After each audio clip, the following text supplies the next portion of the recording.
Hello, my name is Bart Leichardt. I'm at New Era Systems today. We will be testing the Comtech 100 watt outdoor BUC. This is a KU band unit. Let me walk around so you get a good shot at it. New Era Systems refurbishes and sells a lot of used equipment as well as new stuff, and they resell services. So today we want to make sure that this unit has good phase noise and good output power. First thing, before you plug anything in, make sure you put a dummy load on the output. Always, always, always. Before you even plug it into electricity. This unit is a 220 unit. It can actually take anywhere from 110 to 220, but we're using 220. And before I started taping today, I had already made the power connector, which you can see it's a 3-prong power connector. You got a ground and 2 hots. And usually on the unit, it will tell you exactly what the pins go to. So you can see here, upside down of course, A is ground, and then you have a hot 1 and hot 2. Make sure you get the ground in a good spot, otherwise you might fry something. As always, we run everything on UPS. Our test equipment here has its own UPS there, and we're using equipment that can handle KU band up to 14.5 gigahertz. Since this is an actual BUC, it has a L band to KU band conversion built in, so our signal generator is going to be putting out between 1200 and 1700 megahertz. That's 1.2 to 1.7 gigahertz. And I have it set up to do a pure carrier. You can see here, pure carrier will start at 1.2 gigahertz, and you want to set the power level minus 35 just to be safe. You don't want to oversaturate the input, and I start with the power actually turned off. The RF is disabled at first until I connect everything up. So I got the output of the signal generator coming right into the input of the BUC right there. The unit is terminated with a dummy load. Everything's on UPS, so I'm ready to plug this in. So I'll be back in a few seconds once it comes back on. Okay, we're back now. It's a little louder. You can tell the unit is on. Came on just fine. Now typically, some units would require you to either connect the console port or Ethernet, right here, or to short out a couple of pins on the COM port itself in order to force the unit to come on. Comtech did something I consider smart, and they actually have a factory default of on instead of off. So I didn't have to short anything, and I didn't have to connect with a serial port. So right now I have connected my analyzer. Always use a DC block and an attenuator just for safety, because these analyzers can cost $30,000 to $40,000. You don't want to fry it. And a high frequency cable is connected now to the sample port of my dummy load here. So I'm ready to go.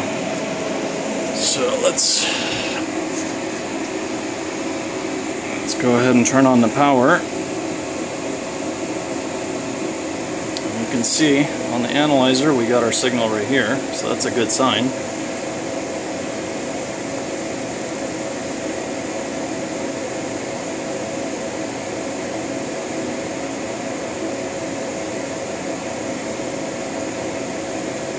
Okay, now we can see it a little better.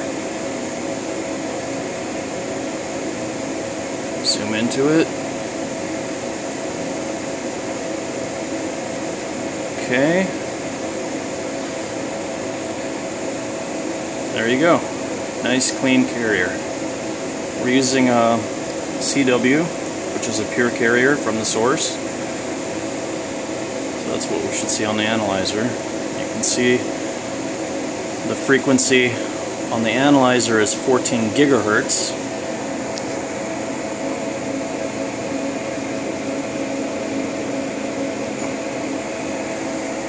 And when you look at the signal generator, it's at 1200 megahertz or 1.2 gigahertz. That's because this unit takes L band and converts it into KU band. This particular unit does not require DC voltage on the center pin for the built-in BUC. It has that already in there. And it does not require a 10 megahertz reference. But if you do put a 10 megahertz reference, it will take over as the primary reference source. So you can put, but you don't have to. First, we're going to measure phase noise. Typically, I measure that at 3 spots: minimum frequency, mid-band, and high frequency. So right now we're at the very low end, which is 14 gigahertz. So we're going to span this. Let me zoom that in a little bit. Span down to 50 kilohertz. You can measure phase noise. Center that up.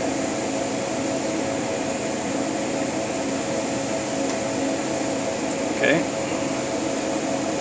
1, 2, 3, 4, 5, and this is well within good phase noise figure here.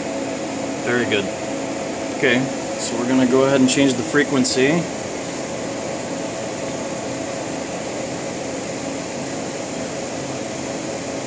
To mid-band, which is 1450 megahertz or 1.45 gigahertz.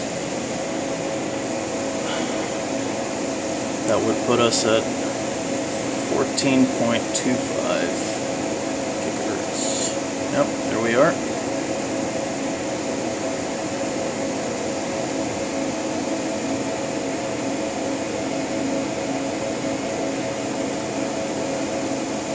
Okay, and we're 1, 2, 3, 4, 5, also well within good phase noise figure. Very good. So low and mid is good. Let's go ahead and do the high band now.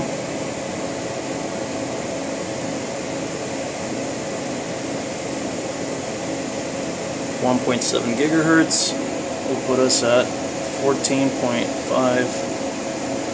gigahertz. Yep, there we are.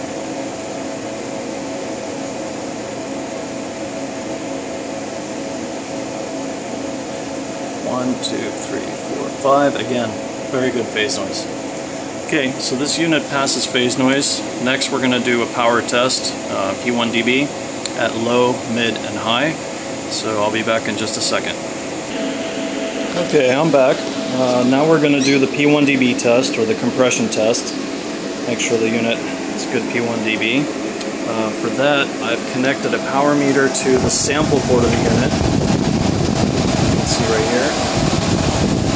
Now, the particular power head I'm using requires a lot of attenuation because it's sensitive down to -90. So I have to use a 40 dB attenuator connected to the sample port, which is already 40 dB down. So I'm actually 80 dB down. So what I'm going to do is set my offset on the power meter to +80. This way, whatever I'm reading is the actual effective output power, or pretty close to it, hopefully. So you can see right now we're reading 38.5.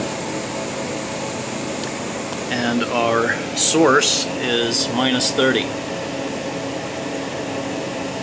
Now I'm going to leave the camera looking at just the power meter so you can see how to find the compression point.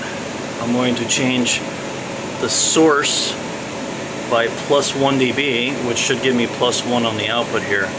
So I'm going from -30 to -29. And you can see it went up about 1 dB.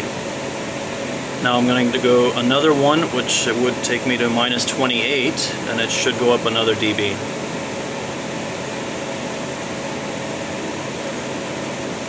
Yep, so we're at 40.5, and so far we have a 1-to-1 ratio. I increase by 1 dB, and the output increases by 1. That means we have not saturated the unit yet. So I'm going to go to -27 now.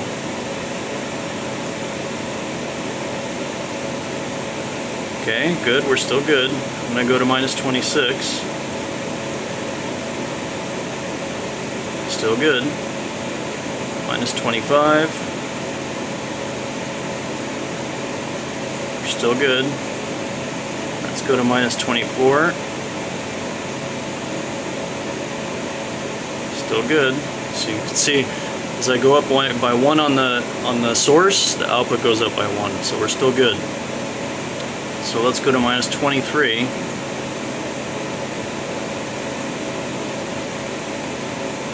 We're still good. Let's go to minus 22. We're still good. Minus 21. We're still good. Now at some point it makes more sense to increase the gain of the unit rather than to continue increasing the input. A lot of times what you'll find is that when you try to get the unit to put out maximum power with gain set to minimum by just increasing the input, the unit will saturate too soon. Unfortunately, I don't have access to the unit right now, so I have to try to find it by increasing just the input.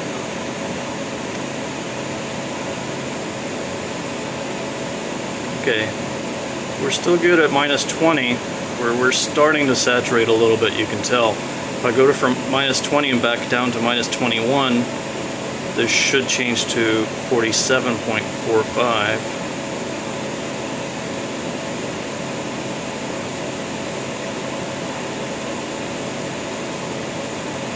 And it doesn't, so it's not quite a dB, so we're already starting to compress. So we can say it's compressing at around 48. Now let's see maximum power. So I'm just gonna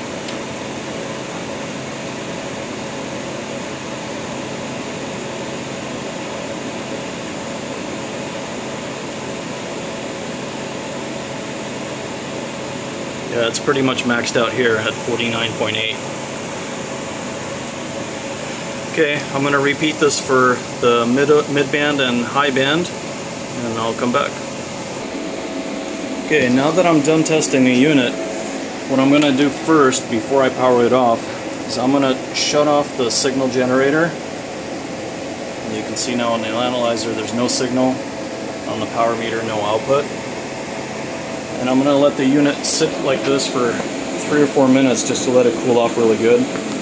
You can tell pretty well by just putting your hand in the back of the fans that they're still pumping out hot air.